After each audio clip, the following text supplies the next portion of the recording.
मी मारुती शिंदे, राज्य सरकारी कर्मचारी मध्यवर्ती संघटना अध्यक्ष, पुणे जिल्हा।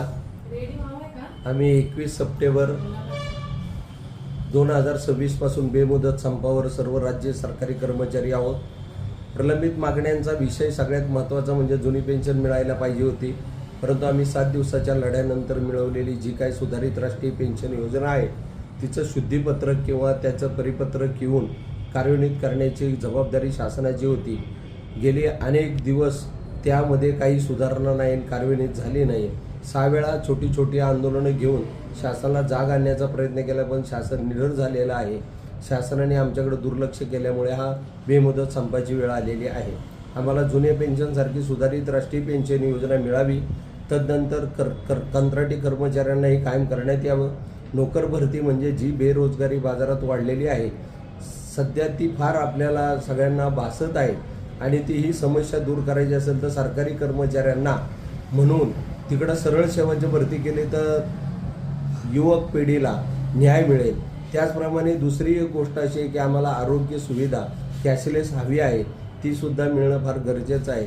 प्रत्येक वेळेस आम्हाला झगडावं लागतं वेतन त्रुट्यासाठी। त्या वेतन त्रुट्या आम्ही लढवून मिळवतो, पण आमच्या अधिकाऱ्यांनाच फक्त वेतनं वाढतात, आमच्या कुठल्याही पदाचा विचार होत नाही। इतकं निराशाजनक असणाऱ्या सरकारच्या विरोधात असंतोष फार मोठ्या प्रमाणात या ठिकाणी निर्माण झालेला आहे। तरी हा संप आम्ही बेमुदत करत आहोत जोपर्यंत आमच्या मागण्या मंजूर होत नाही तोपर्यंत। त्यामध्ये विशेषतः मागासवर्गीयांच्या पदोन्नत्या होणं गरजेचं होतं, त्याही होत नाही आहेत आणि कर्मचाऱ्यांना न्याय मिळत नाही। वर्ग 4ची भरती आउटसोर्सिंगने, वर्ग 3ची भरती आउटसोर्सिंगने, त्याचप्रमाणे महिलांना सुद्धा संगोपन रजा 2 वर्षाची मंजूर होत नाही। ही फार वाईट परिस्थिती आहे आणि सरकार तर महिलांचं विधेयक मंजूर करण्यासाठी तरसतंय। तर मी म्हणतो इकडेही त्यांनी लक्ष दिलं तर या महिलांनाच न्याय मिळेल।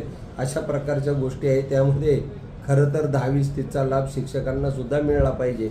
अशा अनेक प्रश्नासाठी आम्ही झगडतोय, तर निश्चितपणे शासन याचा विचार करेल। लवकरात संप कधी मागे घ्याल सर? संप तर आम्ही तसा मागे घेणार नाही। समन्वय समितीने मुख्यमंत्र्यांबरोबर ज्यावेळेस चर्चा होऊन लेखी आश्वासन मिळेल आणि त्यामध्ये लवकरात लवकर कारवाई झाली तर संप संस्थगित केला जाईल, संप मागे घेणार नाहीये, अशा प्रकारची आम्ही ग्वाही देतो आणि निश्चितपणे आमचा विजय होईल। माननीय मुख्यमंत्री साहेब आमच्या या असंतोषाचा विचार अगदी पॉझिटिव्ह करून आमच्या मागण्या मंजूर करोत असे आम्हाला वाटतं। धन्यवाद। थँक्यू।